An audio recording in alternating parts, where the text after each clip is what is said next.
Southeast Radio's Business Matters with Karl Fitzpatrick. Southeast Radio. Earlier this week, the government announced a major expansion of COVID-19 business supports for SMEs, most notably grants of up to €40,000 for retailers to transition their business online, and also a sustaining enterprise fund which will provide repayable advances of up to €800,000 to vulnerable but viable businesses. Full details about this €1 billion package of supports for SMEs can be found on the Department of Business website at dbei.gov.ie. One of the many sectors which is enduring complete inactivity during the COVID-19 pandemic is the commercial property market. With a number of large retailers already gone into liquidation and a rise in remote working, many are asking, will COVID-19 have a long-term transformative effect on the market? Conor Whelan from QRE joins me now to tell us more. Conor, perhaps you can start the interview by providing us with an insight into QRE. Yeah, so I met Steve McCarthy in 2014. Steve McCarthy was the man who brought Alltop into Ireland. I was working in one of the big real estate firms in Dublin, and he approached me about coming into Alltop and creating a new private treaty sort of advisory side to the business. When I got into Alltop, I did a bit of research on them, and they actually are very much a Mayfair high-end brand in London. But what I established after coming into Alltop in Dublin is, the perception in Ireland about the brand was that it was a distressed brand. So I suppose what we did then is we looked at creating a brand new brand, and that was QRE. And we launched QRE then at the end of 2015. And I suppose what QRE is, it's a full-service real estate advisory firm. We have 4 business lines: sales, lettings, advisory and asset management. And actually, that's what the Q stands for. People always ask us that. It stands for quadrant. And Conor, where did you see the niche in the market for QRE, and how do you go about differentiating yourself? Yeah, I mean, I suppose, it's difficult. People, thought we were crazy starting up a new advisory business in a very competitive market as it was. But the gap in the market, as I saw it, was in the €1 to €20 million sector. All the big firms in Ireland, they would focus on the institutional market mainly. Now, they do smaller deals as well, but, the big deals are always the most attractive. We like to do the big deals, don't get me wrong, but what we also do is we focus very much on the 1 to 20 million market, which is, really the domestic sector, the indigenous investor, the family businesses, the pension investor, etc. So when we produce our reports on a quarterly basis, we tend to focus on the overall market, but then drill into the sub €20 million market, and people seem to like it, and we've developed a following out of doing that. And how would you assess the impact which the COVID-19 outbreak has already had on the commercial property market? Well, I suppose it's very difficult to say at this point. If you look at, we had a very, very good first quarter in the commercial property market. The figures are out now at the moment. The office market was very strong, 1 million square feet of take-up. The industrial market was very strong, 800,000 square feet of take-up, and then we had 800 million of investment transactions as well. So they're very good numbers on the face of it. And indeed, last year was very, very strong also. And then all of a sudden, everything stopped. And, we are now in a state of lockdown. We're all working from our home offices. The reality of it is, though, the market is not functioning.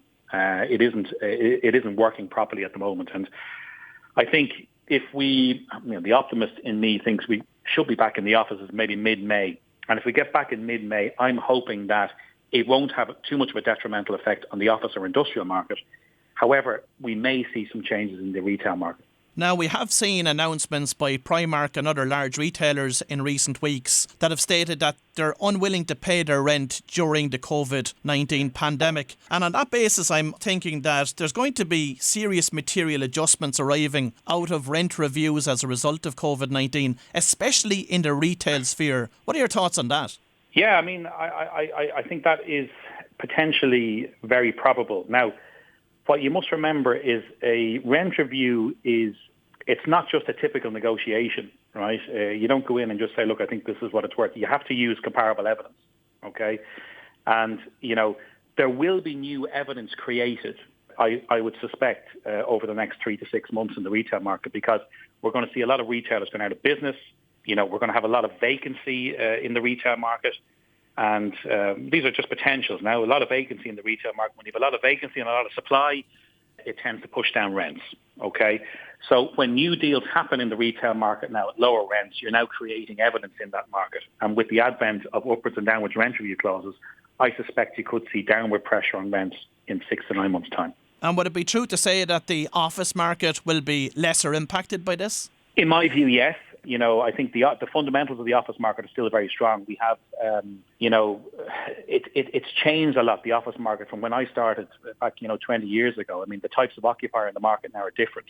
The sizes of the deals are different. They're much larger. The scale of the buildings being developed are much bigger. We have tech companies in here. We have pharma companies. It used to be just government bodies and the odd multinational company coming into Dublin. But it's a different market now. It's a very, it's advanced, and it's, I think the fundamentals are very, very strong. So, prime office rents in Dublin at the moment are sort of 60 euros a square foot, in my view, in the city centre. And in the suburbs, they're probably 30 euros a square foot. And we do a lot of work in both markets. But and we've got clients who have buildings in the suburban market, for instance, if somebody wants to take, 100,000 square feet now in the suburban market, our client won't build it unless they get 30 euros a square foot or 35 euros a square foot. So I don't think it's going to have an impact. I think we're going to benefit, certainly from an office perspective. I think, we're going to benefit from Brexit.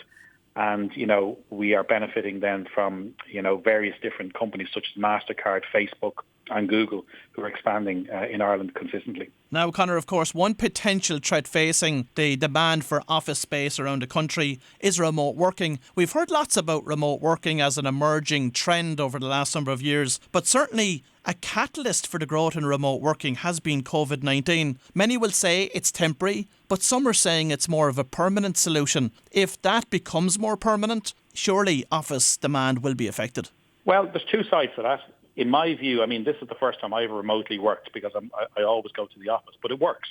Working from the house definitely works. We're very well connected. We're using Zoom. We're using our mobiles. We FaceTime. Emails are instantaneous. So it definitely works. There's no doubt about that. And I think certainly it's opened my eyes to remote working. But there's another side to it where there's people saying, look, they can't operate at home. Now that's probably because their kids are in the house as well, etc.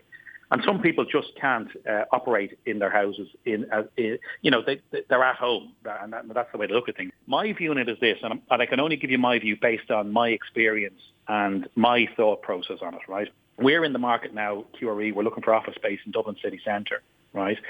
And having done what we're doing now, to my mind, we could take potentially 25% less office space in Dublin city centre now, and we could have an element of by-working, if you like. So we have our valuers potentially working at home, our agents and investment agents working in the office, but with scope for our valuers to come into the office as well, periodically, because I think it's important to remain part of the team. What factors will contribute to the speed at which the commercial property market will recover?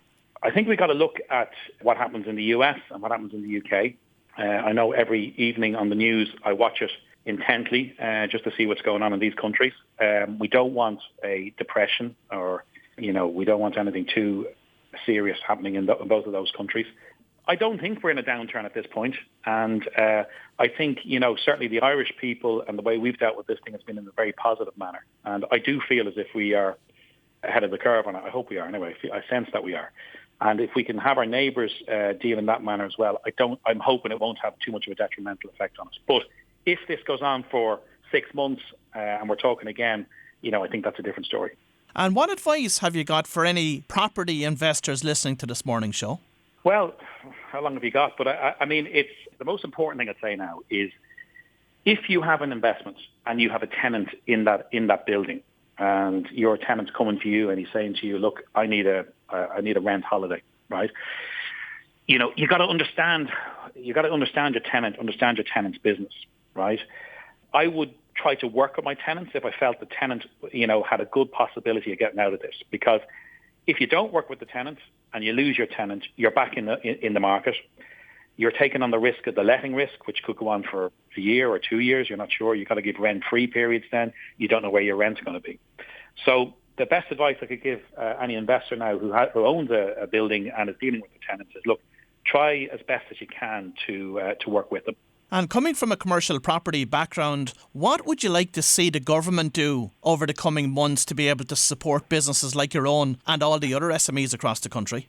One of the major things, and I suppose like you, we listen to these podcasts and we listen to economists talking, and one particular guy I listen to a lot is advising, and I'm not an economist, but he's saying that, look, the ECB are now offering money to the central bank in Ireland at minus 0.75%, which means that the banks could then borrow this money and then lend it on at 1% here in Ireland. And what's interesting about that is that in Ireland, generally, the average rate we pay is 3%, and across Europe, I think it's 1.25%. So we pay nearly double what people pay in Europe. If the ECB are willing to do that deal, and the central bank would step up, and some of the pillar banks stepped in and started offering money to people at 1.25%, not only would they have a new book of people wanting to bank with them, but as I understand it, if you have a mortgage 300,000 euros and you get your rate down to 1.25% from 3%, you have an extra 250 quid a month to spend in your pocket. So that would help. What's important now is that when this crisis ends and when we can get back to work, that people spend. Well, if you've just tuned in, that was Conor Whelan from QRE, and I would like to thank Conor for sharing his market insights with us this morning. Southeast Radio's Business Matters with Karl Fitzpatrick.